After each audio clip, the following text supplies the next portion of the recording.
Hello and welcome to the Beer Pad. My name is Raymond, your And host, mine isn't. and the better host is Marcus. Just because I have the sharp haircut. Marcus, how are you feeling today? Ready to go back to bed. How are you feeling, my friend? I I'm feeling off. Old? Is We're, Marcus? we're I think I'm glitching. Ha ha! See what I did there? Fun with backgrounds, because today we are talking about Spider-Man Across the Spider-Verse, the second movie of the Miles Morales trilogy. And really something that has blown both of us away. And a lot of our friends, a lot of the people we know, were floored by this excellent Spider-Man movie by Sony Pictures Entertainment. Marcus, what did you think? Ooh, Woo! You're not the only one. yes. Uh, I'm not the only one. What are you, Sam Smith? who can do a background? I know, but Yeah. mine is contextual though. Look at that. I'm in somebody's very fancy house with a piano over this shoulder where they play the piano. But there's no Spider-Man playing that piano. No, they should be just pointing at each other. Sorry, you were saying before I so rudely ignored you while I was fucking with the backgrounds. No, there's no rude. This will be a little less organized than our usual streams. I've had You a. got to change that background, dude. It's doing my head in. Is It's giving it? me a headache. Yeah. Whoa, cool. Now I know what to get you on your birthday. Better? Thank- Yes. Can't go wrong with the Richmond AFC Yes. Richmond top. Ah, Mark Griffiths has not seen Across the Spider Verse yet, but he's popping in to say hello. And hello, Mark. It's nice to see you. Hope you're well. Yeah, McAllister's on the way, my friend. And I hope you see Spider Man soon because it is fantastic. It is spider-licious. But don't go away just yet, Mark, because before we get into Across the Spider Verse, I want to hear what Marcus thought of Into the Spider Verse. What he expected from that movie.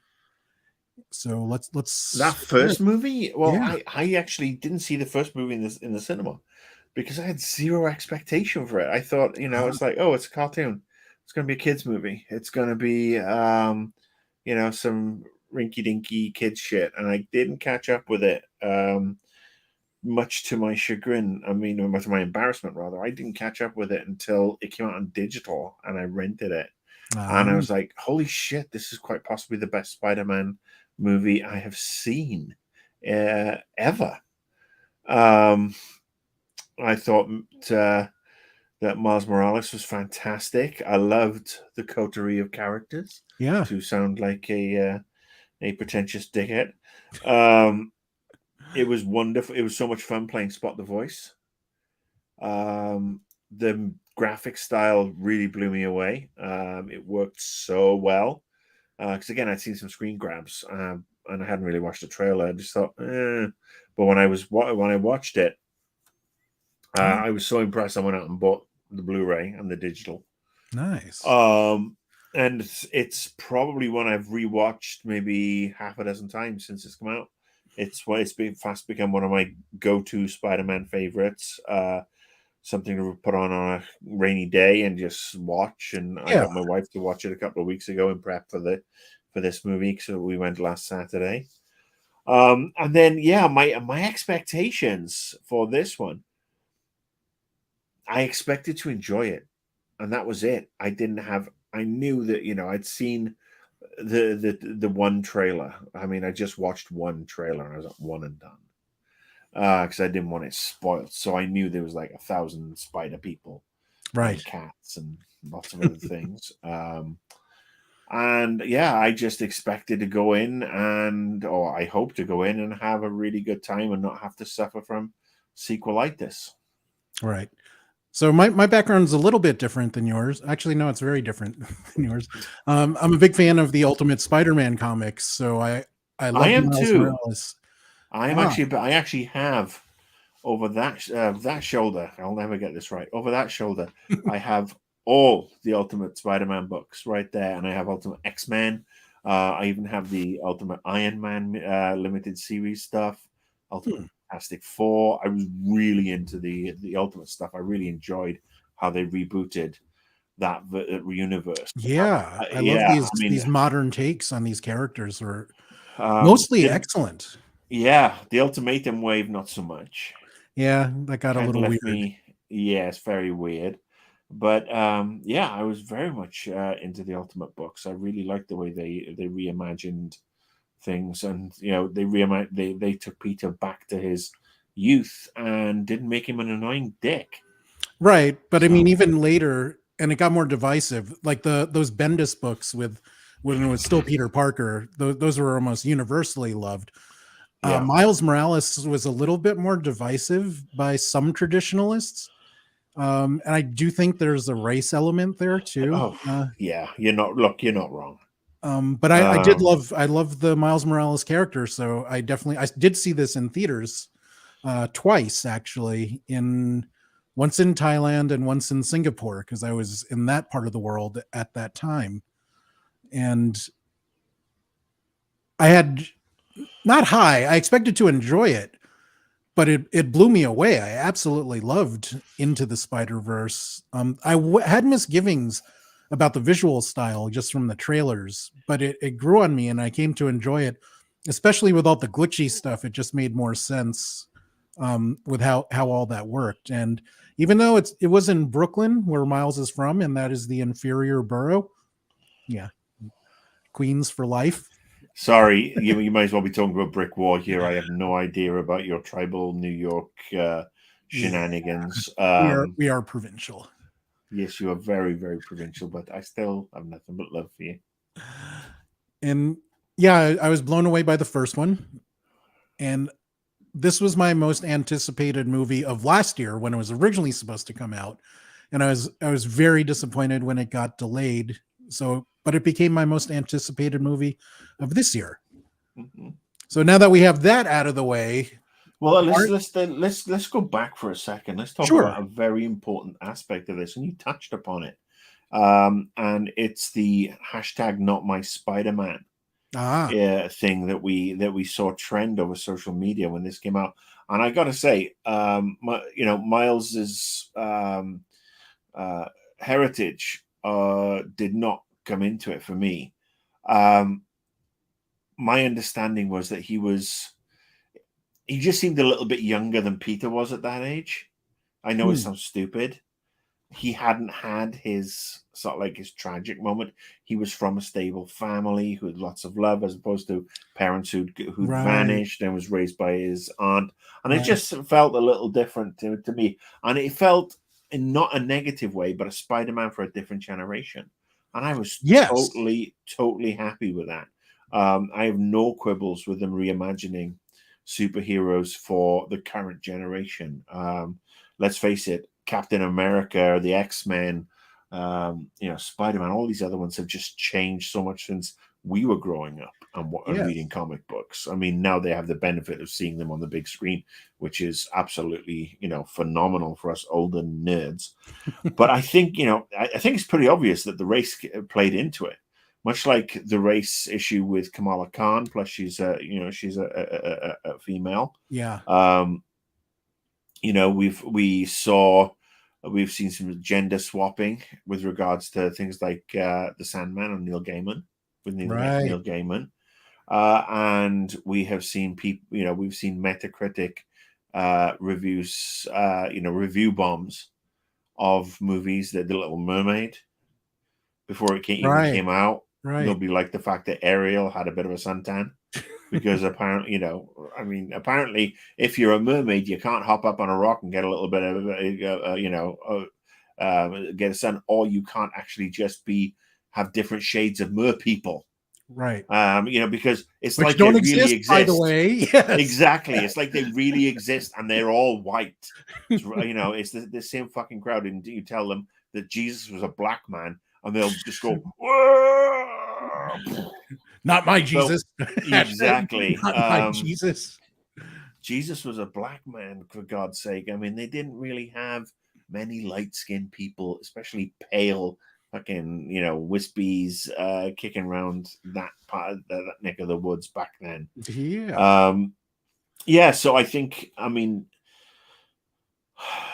am so glad that this time round that I think the movie did a lot to really kick those people to the corner. And the first movie did that. The second movie really reinforced it, because it brought Miles Morales out to a much wider audience than this was needed. I have, like I said, thoroughly enjoyed that first one. It helped that fantastic voice acting across the board. Not least, is it Shamik Moore? Yeah. Who is absolutely brilliant as Miles, but his family. It's rare when you see a movie like that, an animated movie, where you can see the love that it comes from the family unit. Right. Outside of something like Disney Pixar, and then it can be a little bit cloying or whatever. But yeah, I just thought it just worked across the board, and it blew me away. And it, like I said, fast became one of my favorite things. And I'm so glad that that again, kids who look like Miles Morales now have have this huge box office hit, and have a Spider-Man who looks like them, much like when we talked about Shang-Chi and Simu Liu, Right. and Kamala Khan. It doesn't hurt anybody to have diversity, because we live in a very, very diverse world.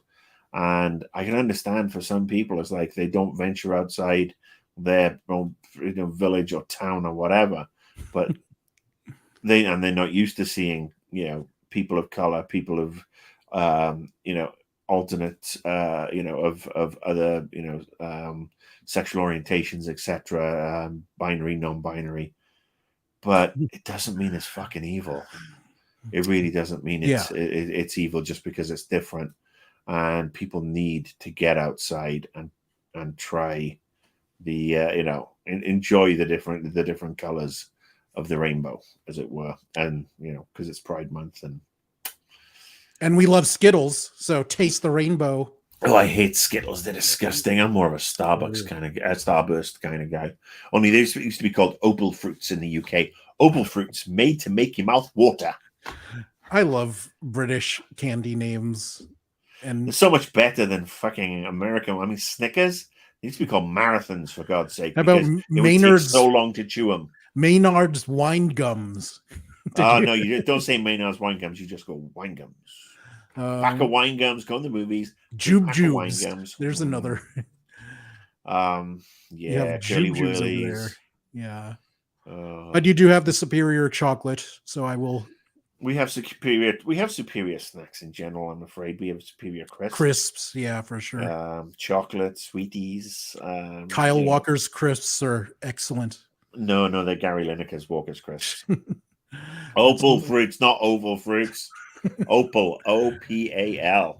Yeah, you're an oval fruit, Carla. I don't know what that even means. So we're done with Into the Spider-Verse. Should we turn on the spoiler shields? Is that time yet? Yes, it is. We are going to give you a 5-second countdown. If you have not seen the movie, tune out now. So 5, 4. Bye, Mark. 3, 2, 1. Can you believe Green Goblin's really his father? And he killed Snape, or no, Snape killed him. I don't know. Something happened. Oh yeah, and his cousin's Dumbledore. Dumbledore. The porno magician.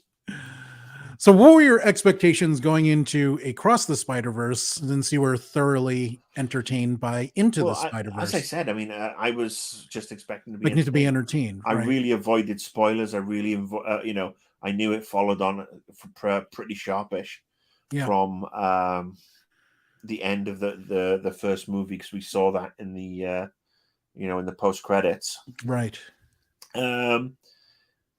And yeah, I that's what I wanted. I wanted more. I wanted another great story. Before we get out there, I am going to echo Derpy Entertainment. I am going to echo them 120%, And this is obviously something that's becoming more and more of a fad.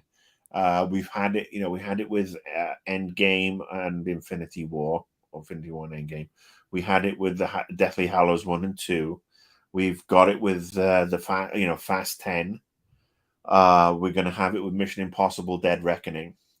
I am fucking sick of splitting these movies into two, and then having to wait almost a year. I know you said, oh, it's not a year. They're coming out in March next year. But it's still, as somebody who's got a terminal disease, I might not be here next year. I might not get my denouement. I might not see the end. I mean, if I don't see the end of the Fast and the Furious franchise, that's fine, because if I go to hell, I'm sure it's going to be playing there on a fucking loop anyway. But I mean, I'm going to have to go to the other place to still watch all the things that I like, and the odds of that happening are very, very slim, my friend. So yeah, I really wish that they would either release them within 6 months of each other. So we've got June and Christmas. That's it. Right. No more than 6 months. Do not make me fucking have to rewatch. I mean, yes, I will rewatch. I will buy the digital version when it comes out, and I'll be very happy with it. And I will rewatch it again. But I mean, just don't make me wait a year. I mean, it's really bizarre, but I used to be okay with it until I got this terminal diagnosis. And I understand. Okay with it. I understand your perspective. And I know it's a fucked up perspective where the thing I'm worrying about so much is like, it's like, oh, you've got cancer. Yeah.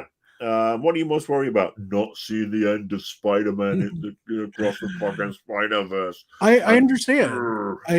I feel similarly to, and I have not been diagnosed with a terminal disease, but I'm pretty sure I'm going to be dead before George Martin finishes writing his goddamn books. So I don't really care about his books.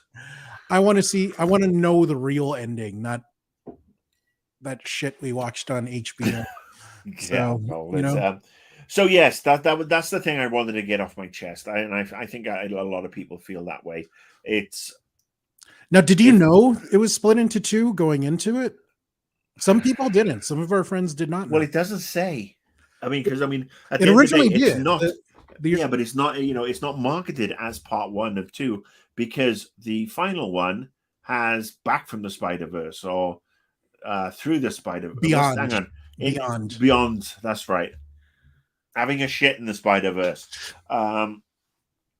So yeah, the third one is being marketed different. I mean, much like again, Infinity War and Endgame were, but we knew from the get-go, everybody. Right. So if you deliberately stay away from the marketing, if you're a fan, he's like, I'm not going to consume it. I want to go in, with a clear palette. Because let's face it, trailers nowadays, they give so much away. They do. I mean, do you remember the trailers during the 70s and the 80s? No, yeah. Even the early 90s. Yeah. Yeah. Now it's like, here's the setup.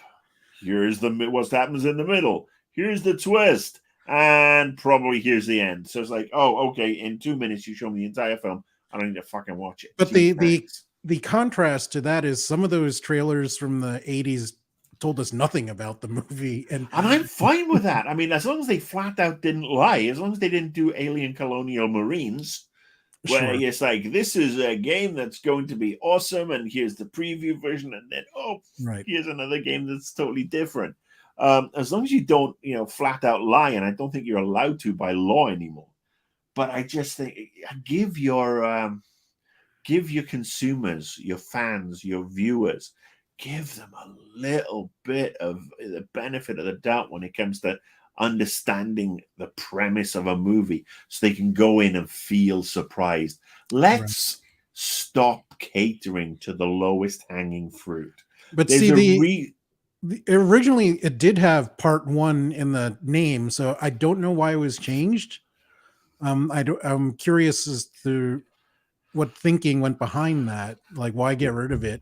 Because now you do have people that are upset about it, especially because the ending is so abrupt. It is. It's just really abrupt. I mean, at least Empire Strikes Back had It had an flowed. ending. Yeah. It had a crescendo, and you could see where it was going. All right, fine. This one is like, where's that? Where's he putting his vibrating finger? Oh, on the metal. Right. What's he gonna do now? And then all of a sudden, look, see you in March. Like, yeah, that's it. See you in fucking March. But yeah, let's stop catering to the lowest hanging fruit. If people can't understand the premise of a movie or get a gist for it and have to watch 15 trailers to still figure out if they want to go watch it, they have to be banned from using Q-tips because they're obviously pushing too fucking hard. Stop when you feel resistance. Yes, or stop brothers and sisters reproducing. It's not a good thing. If you're a moron, do what all good morons do: deepen the gene pool and go get extinct. I'm not in the mood to deal with morons today. But anyway, let's talk about the good stuff. Yes, but so let's talk Carlos about says it reminded me of Back to the Future 2's ending. I actually don't remember the ending at all. Do you? Back to the Future 2's ending was a little bit abrupt. The lightning strikes the DeLorean as it's flying up above with Doc Brown in the car, because they're still back in 1964. And he's left on the road. He's left on the road in the rain, and then the guy from the courier, the mail service, turns up, and then it cuts to, but it's like, oh, the train and this, that, and the other, and it's like, oh, okay, that's happening, right? Because they'd filmed them back to back, right? I think this was even more abrupt than that. This one was just really, really abrupt. Yeah, it's like but movie credits. Let's talk about the pre-credit sequence. Okay. Because that movie went in and I was like, okay, so wow, we're going in. We're in this. Oh, hang on. It's talking about Spider-Gwen and it's her perspective. And this is cool. So is she going to be the point? And then the credits roll after like half an hour. I mean, I knew it was a long movie. It felt like half an hour. And I'm not complaining, because it was lovely to see, the Gwen stuff with her dad. And his set up the canon events thing. So yeah, I mean, it was very interesting. But on the whole, I fucking loved the film. I loved the film. Ironically, my wife fell asleep in it. Whoa. Well, we were in a very comfortable theater. She had a blanket over her, and it was a little too bright and stuff going on. Sorry, I had my revenge the next night. We went to see The Boogeyman, and I left after 45 minutes and went back to the lobby because it was fucking awful. As good as Spider-Man was, The Boogeyman sucked spider balls. So anyway, sorry. What is I don't even know this movie. It's a PG-13 horror film. I think it's from Stephen King or something, or a short story. But it's just ridiculously bad. And anybody who makes a horror film PG-13 deserves to have spider balls wedged down their urethra. But anyway, let's get back to Spideyverse. I loved it. I loved all the characters. I loved how it bounced from, it set up the International Time Spider Force, TM. Yes. I loved playing again, like, who's the voice? I loved New York / Mumbai. Mumbatan, yes. Interesting thing about that. I love that set, and I love the voice actor. It's the gentleman that played Dopinder from Deadpool. And he also had a role in that, what's that rom-com with Ali Wong? Always Be My Maybe. Always Be My Maybe. Yeah. He's a great little actor. Yeah. So apparently one of the reasons the movie got delayed is the whole Mumbatan sequence felt really wrong. And they brought in some Indian and Indian Americans to check it out, and they're like, yeah, this doesn't feel authentic at all. When we say Indian and Indian Americans, we mean South Asians. Yes. And they really punched it up, and I thought that Mumbatan looked amazing. It looked amazing. It hit the right notes tonally without going into being insulting. It Yeah, touched on, Mumbai being very, very busy, lots and lots and lots of people. and very Um, vertical, which was I thought was very Vertical, cool. yeah. Um, and so yes, I thought, that Spider-Man, he had a confidence about himself that was like a Bollywood leading man. Yeah, yeah, yeah. I mean, I expected him to. I really expected the dance number at some point, because it was like watching RRR all over again, with just he had the strut, and That swagger. Yeah. just flowing locks, and yeah, it was that was absolutely great. Honestly, I would watch an entire movie set in Mumbai. I just thought it was so striking and cool, and I love the actor. That's not going to happen, of course, but that's Don't how say much I ever. was. Don't say Yeah, never. Don't say never, because at the end of the day, Sony. Well, I mean, I'm still waiting for them to announce Spider Cat and Spider T Rex partnering up. The voice of Spider Cat, by the way, Amanda Troop, who ah, is, if you are familiar with the game trailers days, is married to the voice of Mr. Game Trailers, or the voice of Game Trailers, Brandon Jones. They've been very happily married for a long time, have a lovely baby, and yeah, she's an actress, and she got to contribute the voice of Spider Cat in the Furball, and I thought it was nice. fantastic. Um, I want to talk about some of the new characters, and let's start with the big one are and there show any? there are lots. I Oh, mean, okay. we just mentioned the Spider-Man of India, of course. You have the big one in your headline. Well, Um, he is. yes, Miguel O'Hara's a dick. I'm played sorry. by And Poe Dameron. Oscar Isaac Yes. in a Marvel role where he's not wasted. Uh-huh. Unlike with Moon Knight. I mean, let's face it, he's been in Star Wars. He's been in, Mhm. wasn't he in like Jurassic Park or something as well? I No, I don't missed think he was in the most of. I Jurassic don't Park watch. reboots, but he was in Star Wars, and he was obviously in Moon Knight, and he was wasted in both, as far as I'm concerned. I mean, Poe just became this side character. Um, yeah, so I thought he was really good as Miguel O'Hara. He brought a real level of dickishness to it. And I remember reading Spider-Man 2099. I managed to get the first episode, and I'm like, oh my god, this is so cool. I love what they're doing here. And Oh, because of I the hated it. a lot of people, it was not for a lot of people. Yeah. But I mean, I only read the first episode, the first book, because in the UK, where I grew up, it was, you basically took what you got with regards to what hit the local news agents Gotcha. or the newsstands, and so 2099 never appeared at any point. Apocalypse. That's who he was in the X-Men as He was in Apocalypse. X-Men, that's right, and he was, that was another fucking awesome, awful film. Yeah, because it had Olivia Munn in it. Oh, she was the least of the worries. For you. But again, yeah, I mean, yes, I think this one has been great. And I think Oscar Isaac's a fantastic actor. Yes, he's a fantastic lead. But yeah, I thought his Miguel was great. There's a different spin on it. There's obviously a lot of things going to happen with regards to his character and his sad tales, and his vampirism and this sort I of mean, stuff. you said he's a dick, but with reason, and I think that makes the best kind of antagonist.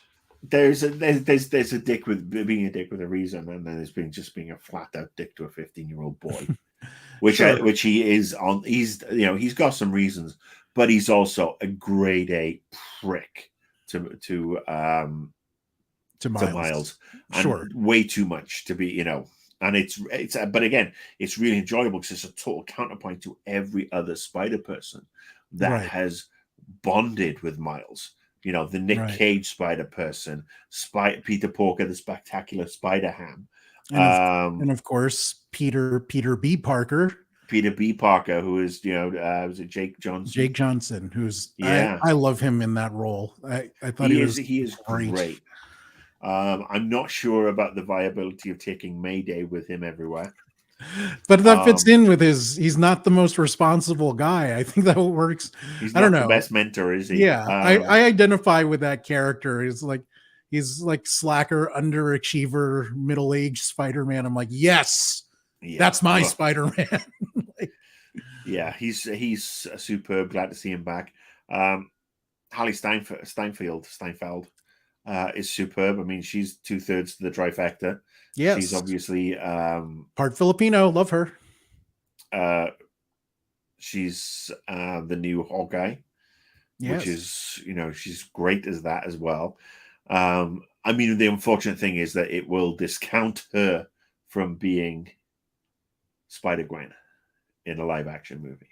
When we get a right. live action, Miles Morales show or movie or whatever, this cast will not be reuniting. We know that because Shamik Moore is a little too old, Yeah, I think unless they'll yeah age out at they've all that aged point. out. But yeah, unless they say yes, Miles Morales at 49. Um, How about Jess Jones? yeah, I mean obviously Jessica, based on Jessica Drew, I Oh, believe. Jess Drew. Yeah, you're right.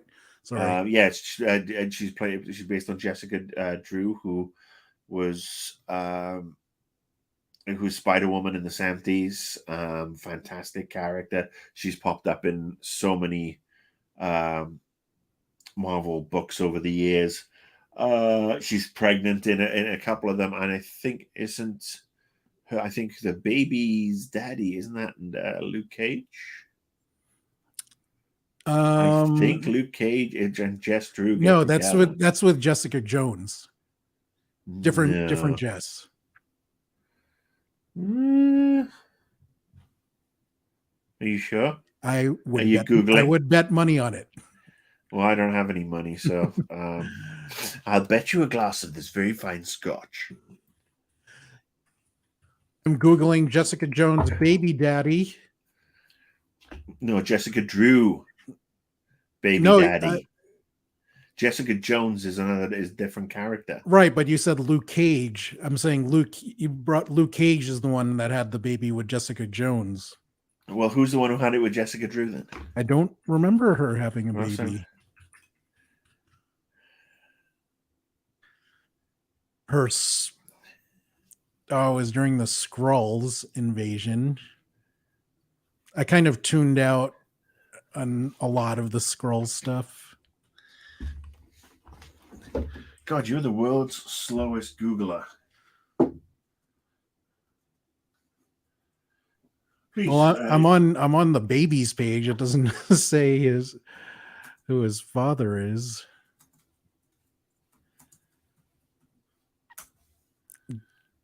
And it doesn't say on Marvel fandom. That's terrible. Who's the father of Jessica Drew's baby? In the comics, the father of Spider Woman's baby is unknown. Aha. So there's this great thing called Google, okay? And if you type in Jessica Drew baby daddy, it actually just gives you a number of different options.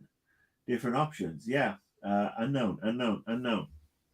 So there you go. I was wrong. Or am I?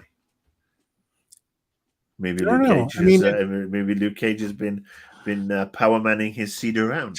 But anyway, so yes, Jess Drew, yes. absolute Spider ball. Punk was fantastic, I thought. Spider Punk was fantastic. Interestingly enough, they wanted him to be English the first time around in the books, but then they switched him, made the executive decision to make him from New York, and then obviously in this show, in this movie, they put him back to being a Brit because let's face it, we invented punks.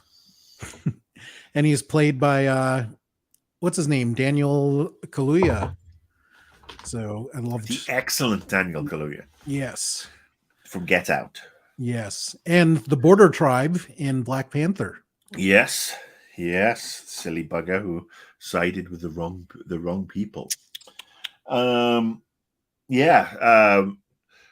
was surprised that we didn't see much of the previous gang until that final scene. We didn't see Spider-Man Noir. We didn't see Peter Porker. We didn't see that weird anime machine. Although I know the machine has now been Penny upgraded. Parker. Yeah. Penny Parker. That's right. Yeah. And Aunt May's moved to Florida. Maybe she's gone to help make it a purple state. But yeah, they had so many great ones, and yeah, Punk Spider-Man was great. The Spider Clone Ben Reilly, Andy Samberg. Yes. Yeah, I mean, you could just play who's the voice, who's this, who's that, and I think there's a couple of websites that have actually done a full breakdown of every single character that you see on there, and how. I got to say, the one line that just cracked me up was the one that Miguel said when he's talking about the paradox and the fluke and everything that's knocked everything into a cocked hat, and he said, "Don't even get me started about that nerd and Doctor Strange from Earth 1999." So I read this today. Interesting factoid about that. Messrs. Lord and Miller, who wrote the script, didn't get the sign off from Kevin Feige to make that snark because they're obviously referring to No Way Home, right? And so they stuck that in there, and they felt that he'd laugh at it, and apparently he did. And I just thought that was great because I mean, let's talk about all those different versions we saw. Andrew Garfield. Yeah, we had Tobey Maguire. Tobey Maguire. We didn't. I didn't see Tom Holland. Did I miss Tom Holland? I don't know. Because I think that was the only reference to Tom Holland, apart from a certain Prowler-esque character. Yes. Who was sent back to his own time, who we'd seen in the first Spider-Man movie, Homecoming. Yes. Who referenced, who's looking to get set up as the Prowler then and trying to buy some stuff, and mentioned to Spider-Man that he has a nephew running around town and he doesn't want that nephew suffering. So I thought that was quite good. But originally, way back when, there were plans for him to play Miles, but he aged out of that. Yeah. So they made him Uncle Aaron. He could carry it off. He could carry off a live action Aaron. He really could. For Aaron, yeah, for sure. Yeah, he could. I mean, and it's continuity. It is absolute continuity. So, I mean, maybe this Spider-Man 4 that's been much rumored and actually confirmed by Amy Pascal last week. Mm-hmm. It's obviously on hold now because of all the strikes, but they were going to be, starting work on the script and plotting process. Maybe, and of course, we'll see. The person who does voice Uncle Aaron will be busy playing Blade in the live action movie. So whenever that comes out, unless he ages out before that comes out, because he was like 35 or something when they signed him up, and now he's 109. So maybe maybe he does. Let's just hope that that black don't crack, because let's hope Mahershala Ali is, because he's going to be an amazing Blade. Oh yeah, you just know he's just the epitome of he is. I think he's going to be a good modern Blade, as Wesley Snipes was perfect for the 90s, and Wesley Snipes was just perfect as Blade. Yeah, even in the third one, which was awful. But there was something else I wanted to say. Another little tidbit, but I can't remember what the fuck it was going to be. Oh well, it'll come back to me. No worries. So, out of the original Spider friends, let's call them, who stood out for you? Who did you enjoy? Well, I mean, Spider-Gwen. Spider is, again, you're having something that's totally different. You're not having, you're not seeing the white guy on stage. You're seeing, admittedly, yes, she's a white girl, but you're seeing these different relationships. Oh, I remember what I want to say. Did you notice the PS5 Spider-Man 2 footage? Yes. Yeah. I was like, hang on. They've only just revealed that on the Sony Direct or whatever they call it. And didn't it say Insomniac in there somewhere? I can't remember if it said Insomniac. Oh, it might have done, because they had a couple of Spider-Man PS5 suits in there as well. But seeing the roommate playing the Spider-Man 2 game on the PS5 with the Venom suit in there, that was really quite fun as well. So I'm sorry, what were we talking about? We were talking about not that. I don't know. Tangent. Yeah. Tangent. Love a good tangent. I've said Yes. that tangent I've gone off on is a whole new multiverse. Aha. So that's how it happens. That's how it happens. They also showed the Spider-Man from the 70s cartoon, and they Yeah. played a little bit of his music, which, you know, It's classic. so good. Lego Spider-Man. That was Yes. funny. Yes. That was really funny. Oh, I remember where we were. We were talking about the original Spider Gang from the first movie and who you like. Well, I mean, we only saw two of them in Peter B. Parker and Gwen Stacy. I mean, like I said, the other ones didn't turn up until the end, and there was no Aunt May. And that's intentional because they'll. Oh, we'll see. Well, I mean, we see them at the end of the movie. So yeah, I mean, I was a little bit disappointed because, like I said, I'm a huge fan of Peter Parker. Always have been. I used to be. Spider-Ham. Why you got a problem with John Mulaney? Oh, of course you do, because he makes poor life choices. Yes, let it be. Let it be. No. Let it be. Let it be. But yeah, I mean, so let's talk about it. Let's talk about the plot. I mean, the plot is direct follow up.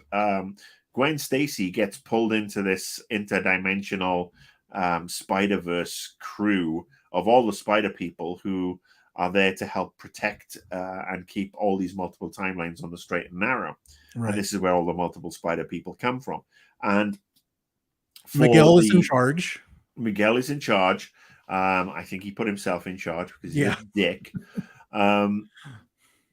And so when they're all basically come together in these canon events, which are the death of a loved one. Now, Miles is the only one who, hasn't had that major death of a loved one, even though his Uncle Aaron died. It's got to be like the dad. His dad is due to die when he's a captain, and he's just been promoted. And so when they're in Mumbai, and the Spider-Man's girlfriend's dad, who was a captain, is supposed to be squished. Right. Miles saves him. And then that's where it throws everything off. And the reason they're in Mumbai is because there is a bad guy called the Spot, voiced by Jason Schwartzman, not Reitman. Schwartzman, you're right. Who is, the interdimension, the guy with the different dimensions and spots all over his body, who's Oscorp employee. Around. Yes, and he was created from the first movie. He worked at Alchemax, not Alchemax, yeah. And he was created during the boss fight at the end of the first movie, and it gave him these weird spotty powers, which I loved how they displayed those in their first fight. It was just really clever. It was funny and cool at the same time. So I enjoyed that fight because his powers, if you read what his powers are on paper, he has all these spots that could transport him into different dimensions. It's ridiculous. It's fucking lame. I mean, he's like, oh, look, you can't punch me because your arm's going to go over here. Yeah. But you see him gain control of them. And his whole thing now is that he was called Villain of the Week by Miles Morales, and he's suspended.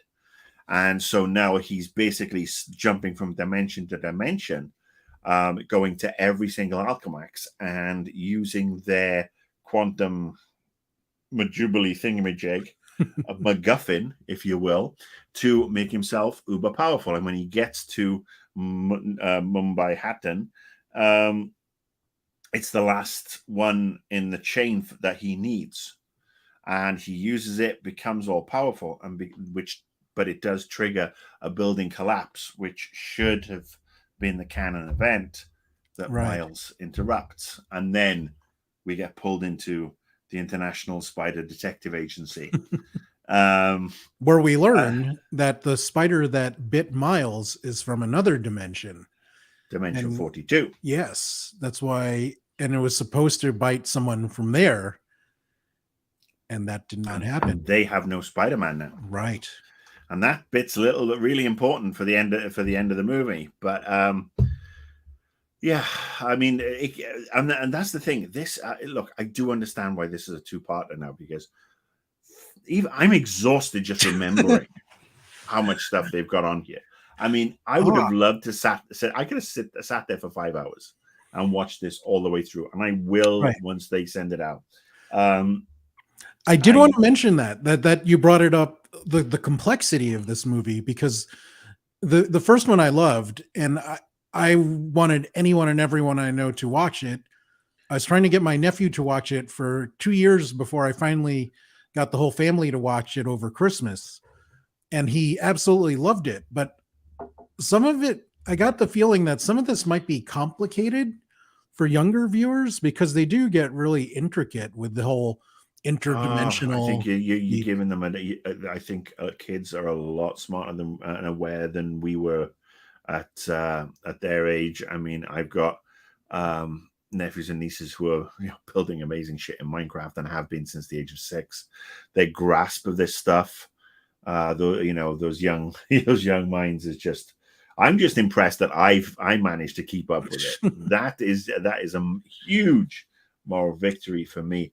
I think that if you're not really into the Marvel verse, it's going to be a moment, because people will get confused. But Carlos Marvel, says he took his tot, and he was. Why would you take a tater tot to a movie? That makes no sense, man. Carlos, my friend, how old is your tot? 3. I don't know. I should know this. I bought him baby clothes. Like I want to know how old this tot is, and then we'll have a conversation about kid 4. 4. Aha. Okay, I happen to think that 4 is a little too young for for that level for the cinema, but I don't have kids. I mean, that's the reason I don't take my dog to the movies either, because he's not there for it. But at the end of the day, if your tot was fine and he had a great time, you can't argue with that. I'm not saying they But won't this is enjoy it. but this is a show, where old people talk about this. I mean, I am 49 years or 48 years older than your child, so my perspective a little bit different, not necessarily in a good way. So yeah, I mean, look, I'll be honest with you, I go to cinemas and pick times when there's no children for these movies, because I like watching them, and I love that kids can go in and watch them and stuff. And but if they get a little bit distracted, they can make noise. I just want to enjoy the damn film. So yes, and more power to everybody. Enjoy the film. Everybody enjoys the film. Just don't impact my enjoyment of it, or I will bring down the wrath of the popcorn gods upon you and your children. Um, I went off Yeah, on a tangent again. yes, but the counterpoint is for that is that maybe the kids that were Oh, when look they at my saw. 3 balls. Oh, sorry, it's been a long day. We're having construction done here at the house, and that's the light fixture from the Yes, hallway, everybody. So I'm just a little bit out of it. So, yes, go on, my friend. when the kids that saw the original when they were 8, maybe this is something they grow up with, kind of similar how the Harry Potter books got more complex as they went on. They were definitely children's stories for the first 3 books, and then as Harry became a teen and started getting all angsty, and by Got the end, his hair on his down below areas. yeah, I mean, it got more adult as those books went on over a pretty long period of time for the people that grew up with them. So maybe that's similar to this. Well, I think, I mean, if your kid's a Marvel fan, they've had, and they've probably got Disney Plus at home. They've watched Loki. They've watched Doctor Strange in the Multiverse of Madness. They've watched Spider-Man No Way Home. I Mhm. mean, there's all your multiversal prep anyway. And the first movie did prep the whole multiverse aspect. So I think, I mean, it was just a lot of story to put out there. I'm Yeah. not saying it's necessarily convoluted. It's not. I think it works. And like I said, it does give them a somewhat of a pass with regards to splitting it into two, because there is a lot of story and a lot of different characters, but they do pull them together very, very well. I Yeah. mean, they start off with Gwen being the focus, then they move back to Miles, but they have some other aspects that they're bringing on board, and Lord Miller have a real thankless task with regards to how they wrote it. They didn't direct this one, but I thought they wrote a great script and the directors pulled it all together, and it did remind me a lot of Infinity War and Endgame, where you had all those characters, those threads had to be pulled together. So it'll be interesting to see in Beyond how everything comes to a head and how satisfying it is. Because we're on the border of some of these canon, establishing new canon in a lot of ways. We haven't seen Venom. We haven't seen a lot of the other bad guys. I mean, I think it's actually really quite interesting that the only bad guys, who is the bad guy in this? Spot is there, and yes, Yeah. he's the one he's almost like a Thanos-esque kind of guy off in the background while all the ducks are being put in a row. Well, also Miguel. I think Miguel might be the bad guy. Oh, I think he might be the big bad. I mean, yes, he's a dick, but he might also be, he's the one without the home. He's the one without just his life is this job. So yeah, let's see how Miguel goes. But anyway. So a few of my nerd friends were saying that to them, this is the best Spider-Man movie ever out of anything, live action, animation. And I can totally see that. It's easy to make that argument. Where does it rank for you? It's not the best because the story's not finished. The first one, but then that's two movies. The first one was one of the best because it stands alone as an all-encompassing story. It has a start, a middle, and an end. This one is, it does leave us hanging. The story is not finished. Right, so but story and movie are different things. You absolutely can. No, you can't, because at the end of the day, what is a movie but a story up on a screen? I mean, you can't leave somebody hanging for a year if they had some level of closure. I mean, look, I guarantee you, come next March, once we've watched part 2 and as an overarching story, 1 and 2, 2 and 3 could not disagree more. Well, you're wrong. No, I'm not wrong. I mean, you are wrong. You couldn't be more wrong if this was National Wrong Day on Planet Wrong. I don't judge Infinity War as one movie. I think Endgame and Infinity War are two separate movies. It's one story. But I think one of the movies is better than the other. But you just said you don't judge it as one movie, but then you just said they are two separate movies. Infinity War and Endgame are two of my favorite Marvel movies, but there's two movies.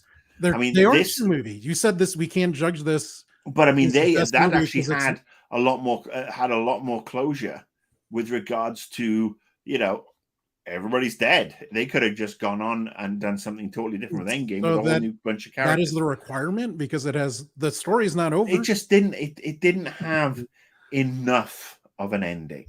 Okay, it was a midpoint that left too much hanging. Especially after 2 hours and 30 minutes. But it was a long ass film. It's long, but I think it's a little bit shorter. But I mean, it's like I said, when the story, when that's when you know what the end is, maybe we can revisit it, and I could say, all right, absolutely, without a doubt, it's the best one. But there was no. How does there was no reaction there? I mean, there was no real crowd reaction, whooping and cheering in the cinema that I was. There wasn't the one I went to, and it surprised me because I haven't seen that reaction in a long time where people are cheering at a movie. There was none. Well, there was none of that where I was. Maybe people in Pasadena are a little more blasé about the superhero stuff. But no, like I said, it just because it feels unfinished right now, it cannot be judged. Maybe it will be much like Empire Strikes Back became, for me personally, the best film of the trilogy. the OG trilogy, because after watching Return of the Jedi, because I knew the arc. Now then, if I watch Beyond and I know the arc, this might be the favorite aspect for me, because again, it's much like Empire. It follows a lot of the rules. It takes you to new places, it introduces new characters, a lot of new characters. There's twists and turns, and the hero is left in a precarious state with his friends waiting, off to rescue him. That's okay. So that's the same thing with Infinity War. There, half the world is dead. There are still things to do. It came. How do they solve it? There's no resolution. But I mean, I had to, watch Endgame to get that resolution, to figure out what's what. I cannot judge it as the best just because it's brand new. And this is the problem with a lot of nerds. Like, oh, shiny. This is the new one. And it's called recency bias. I totally understand that. That's and great. I've never heard that term before, and I'm very glad you told me that term. So I'm gonna keep that in the back of my mind moving forward. That's a common thing with all media. It's just movies. Maybe I'm old. I sit in the corner. I tell people to fuck off. No. I mean the concept of recency bias happens with games, movies. I'm because like Logan Roy. I just tell people to fuck off. But I mean, I do need a little while for it to set in. I do want to see the end of this to figure out which one's the strongest. But honestly, right now, okay. Well, the first Spider-Verse movie for me is still my top two Spider-Man movies. That one and No Way Home. They are the two. No Way Home, really? Wow. Yeah, because I thought it did a lot of things really, really well. But I think actually Spider-Verse 1 is probably my favorite Spider-Man movie. And I'm not prepared to give up on that yet until I know how this one ends, because I haven't had an ending. I haven't had a payoff. I like Homecoming is my number one. Homecoming is great. I just rewatched it. And Far From Home, I just rewatched. And I think, they're both excellent movies. Don't get me wrong. Are they better than Spider-Man 3? Absolutely. Are they better than the Amazing Spider-Man 1 and 2? Absolutely. Despite, in my opinion, Andrew Garfield being one of the better Spider-Men. Yeah. Not a great Peter, but I thought not a great Peter. Not a great Peter, but definitely one of the best Spider-Man. He had the swagger, he had this, and Tom Holland combines both of them, the quips. Yeah. But even now, I would put this in my top 3.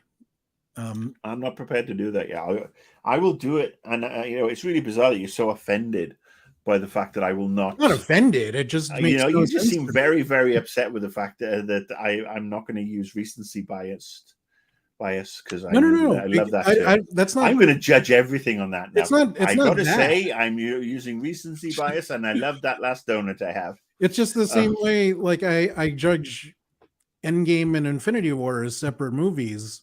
I think Infinity War is much better than Endgame because of the way if you put a trilogy out. It is one story though. But if you're putting that is not a story that stands alone. That's a story that ends abruptly on a cliffhanger. And if you don't half the world dying is a cliffhanger. But I mean, again, I for me to enjoy Infinity War and Endgame, I had to watch Endgame. Yeah, I wouldn't have thought Infinity War was the best movie ever for me. I actually, if you're talking about walking out after Infinity War, yes, it was great because I had recency bias. I was so blown away and so sad and this, that, and the other. But I still thought the first Avengers movie was way better than Infinity until Endgame came out and it was completed. Wow. That story was so well told. Yeah, I mean, for me. Completed. I mean, that's just the way I am. I need that whole story. Yeah, that I understand. Judge. I mean, if that is how you absorb media, I totally get that. But for me, my Infinity War was better than the first two. That was the third, right? Look, Avengers movie. Age of Ultron was not great. But Yeah, if you rewatch it, I think it's it's underrated. actually not bad. It's very underrated. I like But the it. very first one, everything they had to pull together, the first time we see all those characters on screen, Downey Jr.'s on top of his game. Everybody is actually pretty much on top of top of their game. It unfortunately is getting hammered into pass because of Joss Whedon being a dick. Whoa.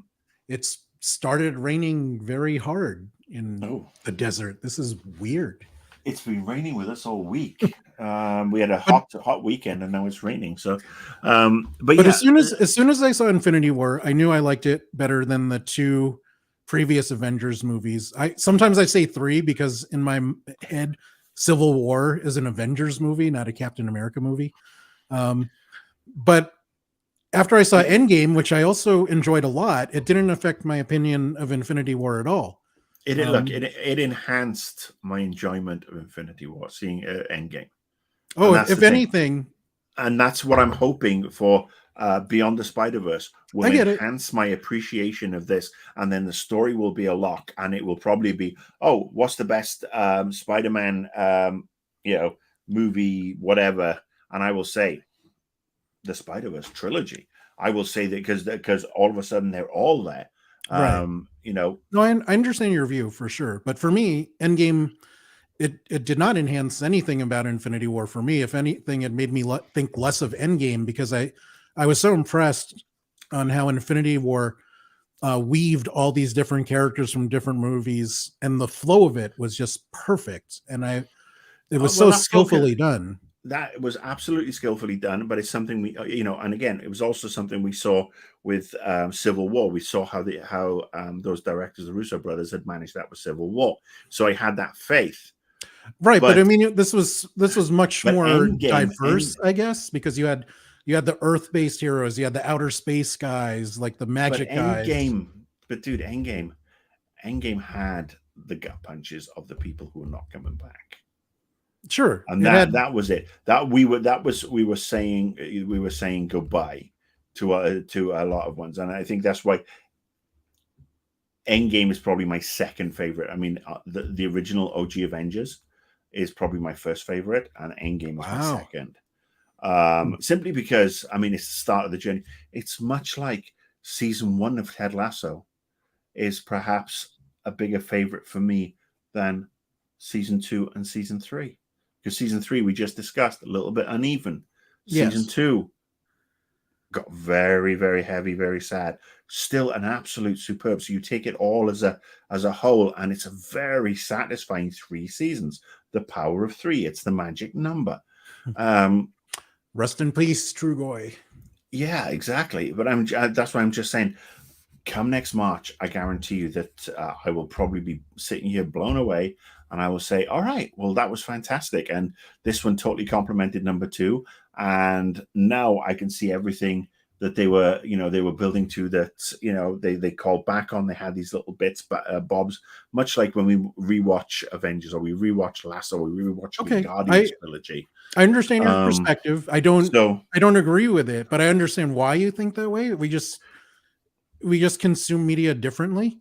And I like that we had this discussion that we don't agree on, and we talked it out, and I think we understand. Yeah, of course, that was not changing after. No, I know. But no, I understand your perspective more, and I think that's awesome. And I understand your perspective because you have the right to consume and enjoy your media any fucking way you want, my friend. And even though all your friends are wrong. I think I watched. I'm kidding. Into the Spider-Verse. It's definitely at least 30 times, probably closer to 50. It's one of those movies I can always have on in the background, and it will, no matter what I'm doing, I'll enjoy it. It's an eminently watchable film.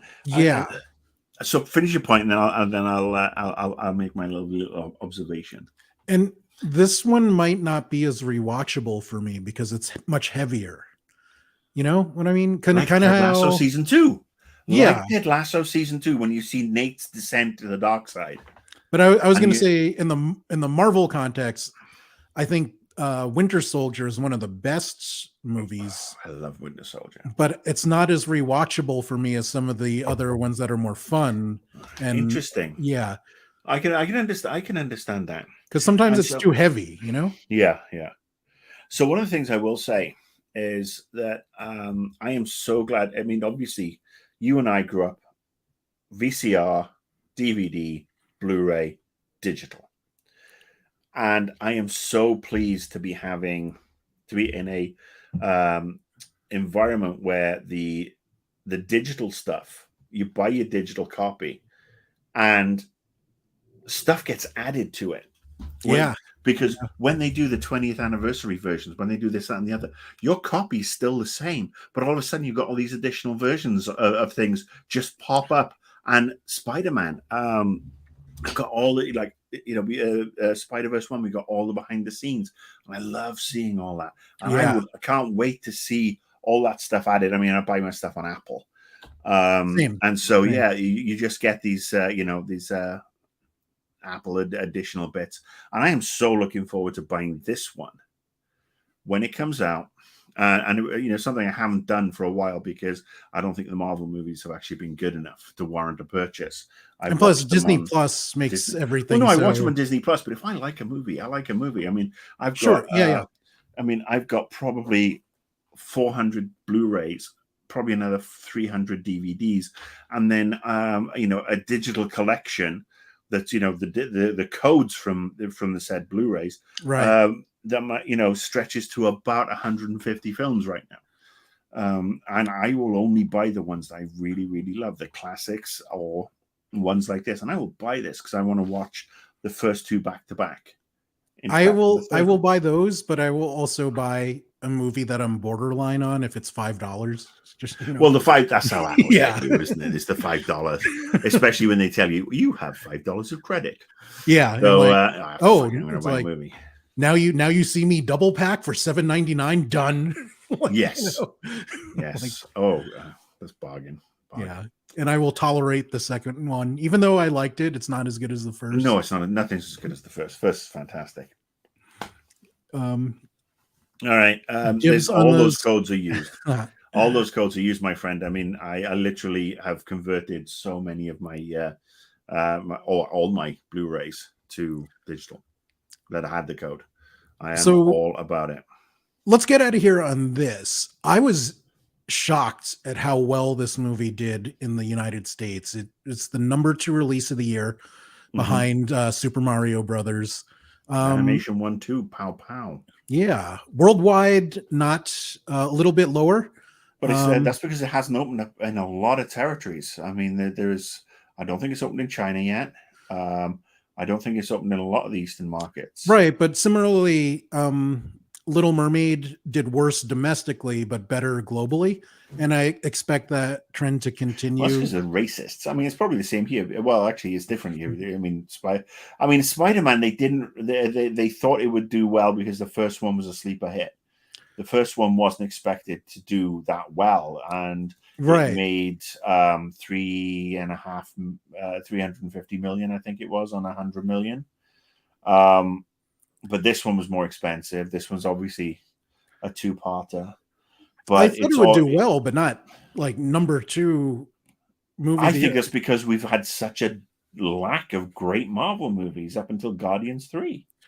Sure, I mean, but even since Endgame, apart from Spider-Verse 1, everything that's, I know you've got your deserved and understandable soft spots for some of the movies that have come out, but they've not been of the same high quality.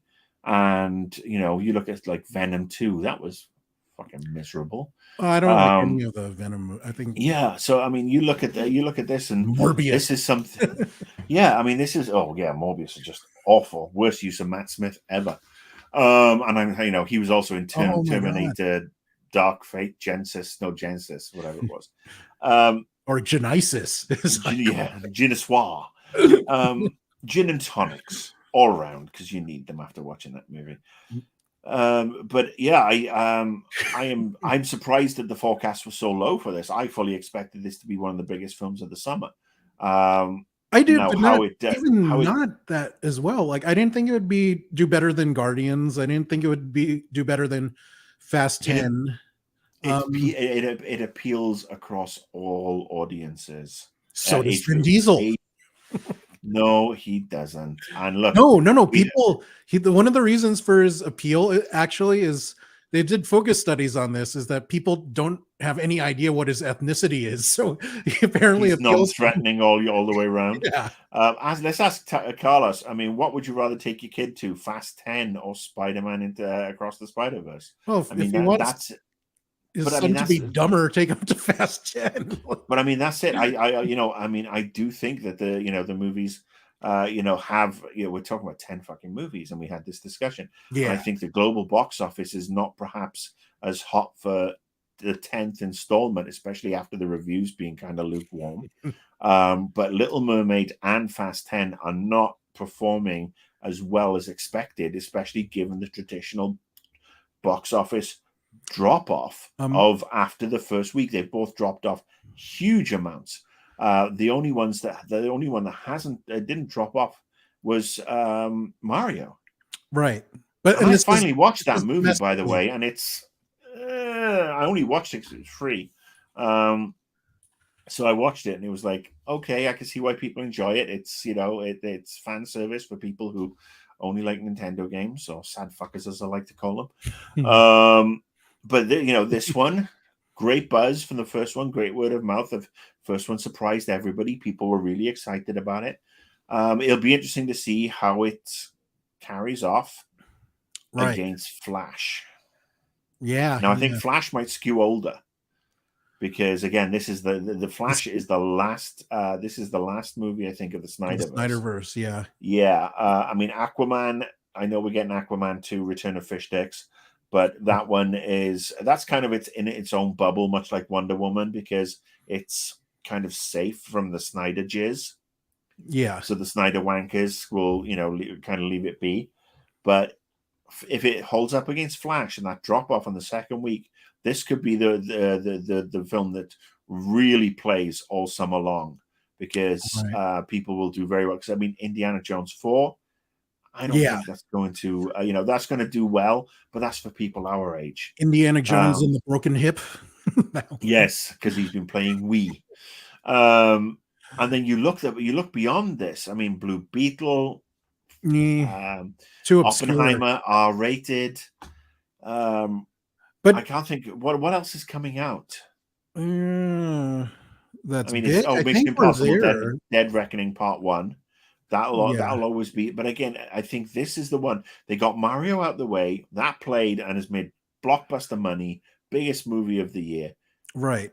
But here's the thing that's interesting, and it's still early, so this will obviously definitely change. But I'm at Box Office Mojo right now looking at the top 10, and Across the Spider-Verse is 63% domestic is where they made their money, and that is the highest of the top 10 by far. All the other splits skew more global. Everything else has released 100% globally, and Spider-Man hasn't yet. But I do wonder if there's will this movie do as well in Asia? There isn't anything specific. You notice how many movie studios have a certain character, a certain aspect of the movie that appeals to the Asian market.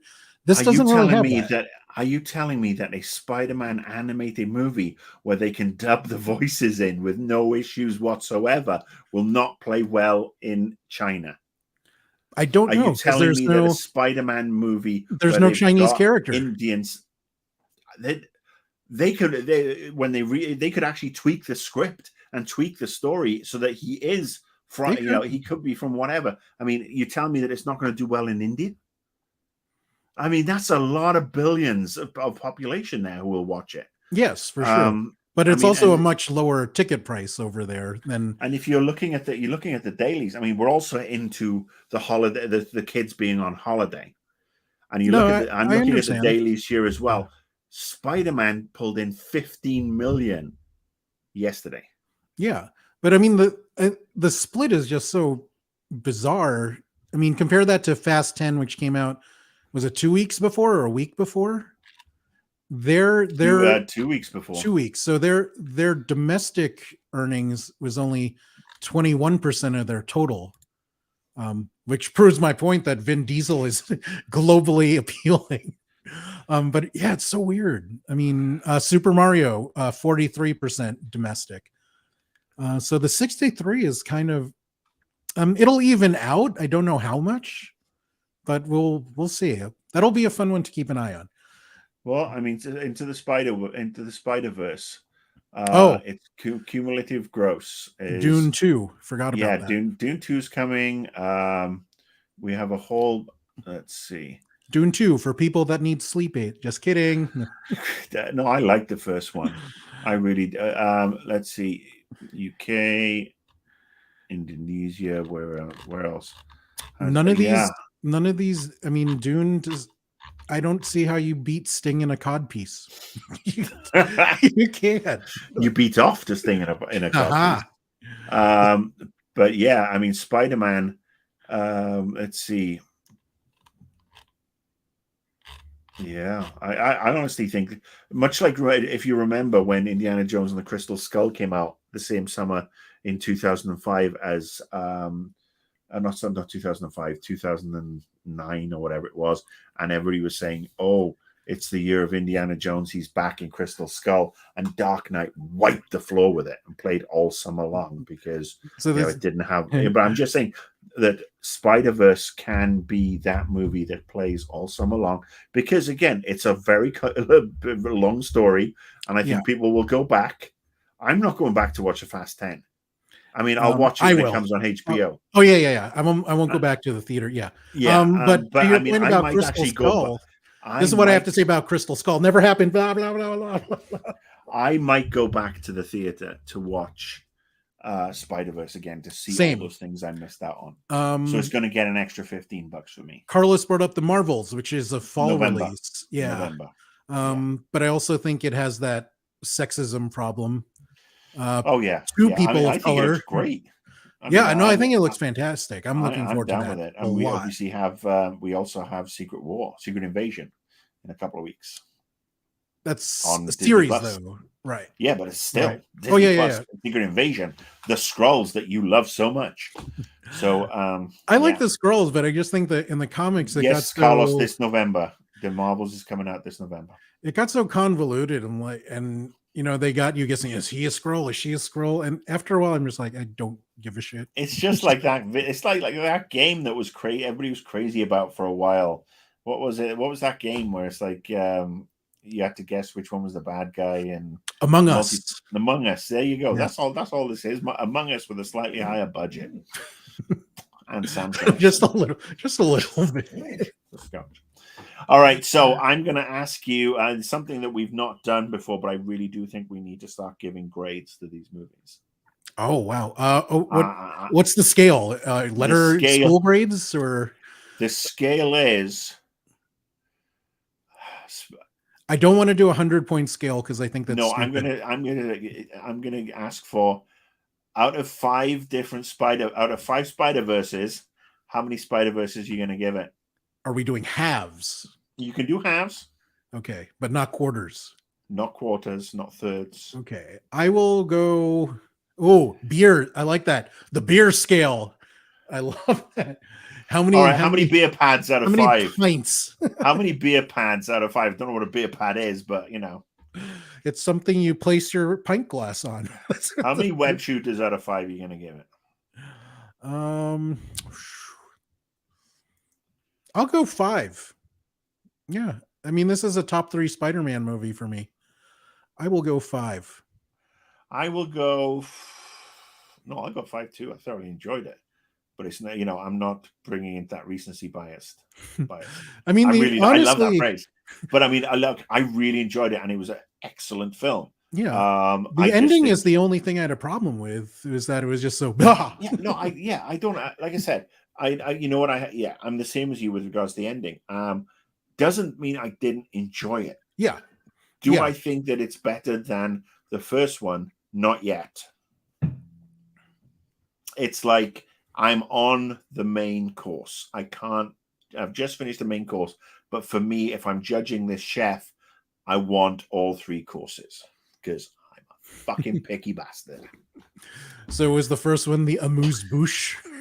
Well, no, the first one was the Kind of. appetizer, man. Okay. The first one was the appetizer.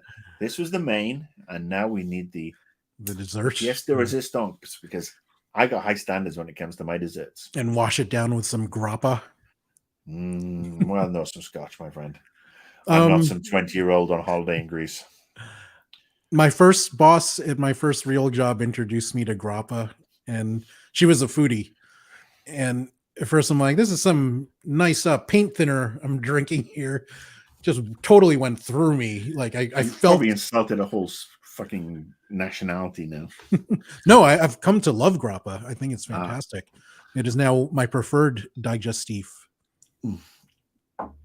I'm a Scotch guy. I got old. I'm an old white man. I have to drink Scotch. But yes, so, let's wrap it up. So you're a 5, I'm a 5. So there you go. Now it's time for you to start with a graphic. Get working on a graphic for us, because from now on, everything we review is going to have a rating that's trackable and will be put on Metacritic and Rotten Tomatoes when we get more than 3 viewers. Okay, we're coming, baby. We're coming for you. Kind of Funny or Die or what, and we're coming for you like RogerEbert.com and whoever else reviews movies. So like we're coming after Roger Ebert. I'm like, I think someone came for him already. RogerEbert.com is obviously still going. Yeah. The guy's an absolute legend. Absolute legend. If you haven't seen the documentary about his final years and his career in his final years, you really should. What's it on? Online. I can't even remember. I've watched it a couple of times and I can't remember whether it's on like Amazon or whatever, but I thoroughly recommend it. I mean, he's such a fantastic. We didn't always agree. I didn't always agree with a lot of his stuff, but he's such a great writer. Much like Anthony Bourdain was such a great food writer. On top of everything else. And would you do me a favor and tweet it out, and I will retweet it?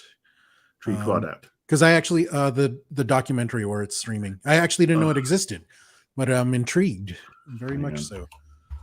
Speaking of Twitter and other socials, all our stuff is right there. If you would like to follow us, please share this content. If you're watching on YouTube or Facebook, give us a thumbs up. It really helps. It's called Roger Ebert Life Itself. And it's streaming on, or is it streaming right now? You can get it on Amazon. Yeah. Roger Ebert Life Itself. I will remember the name. I think it's it may be on Amazon Prime. All right. But anyway, I thoroughly recommend it. I thoroughly recommend taking the time to delve into any of your favorite writers' lives, read books about them, their own words, preferably watch movies about them, because it's always humanizing. Because it's so easy to go, oh, you don't know anything because you're just this figure on a screen, or you're this person writing, and fuck all. But it's like, it's always good to learn about everybody except us. We got our privacy intensely, and fuck off. Now let's talk about future content for a second. We are both playing Diablo 4, although on different platforms.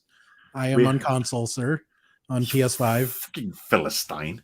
My God.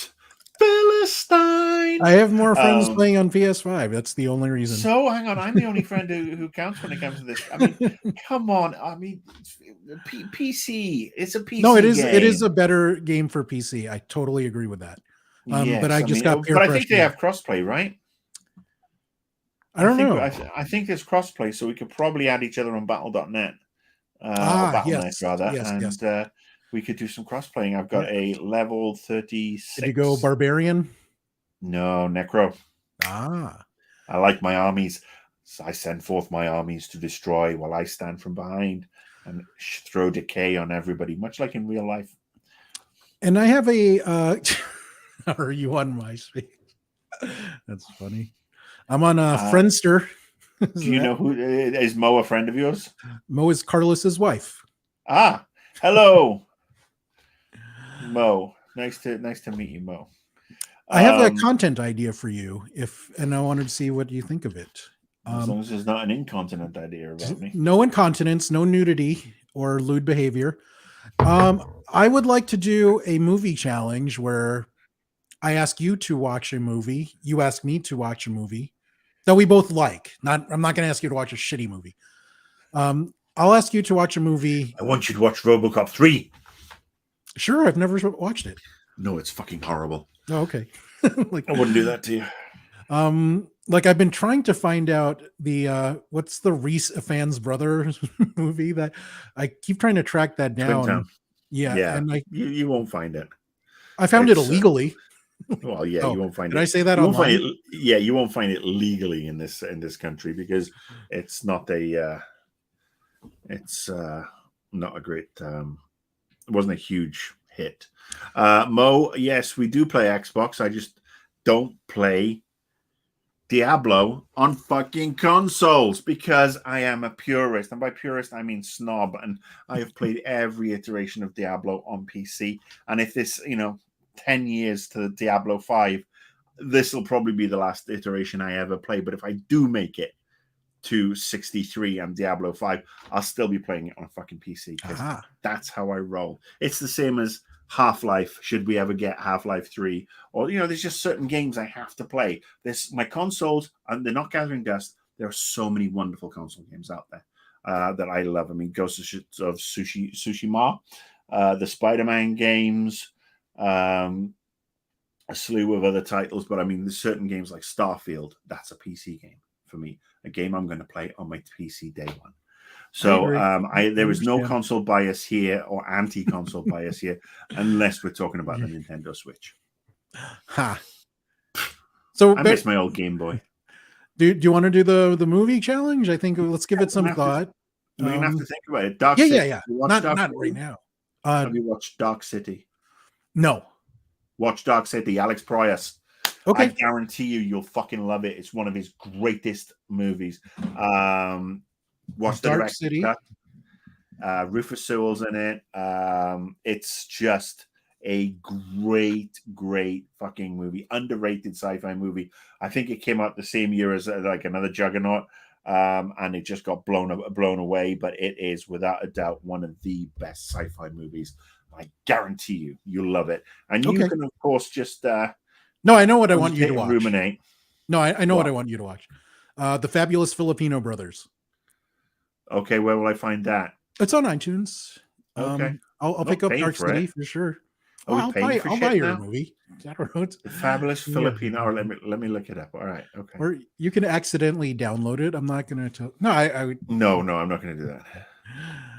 Yeah, boom, Carlos.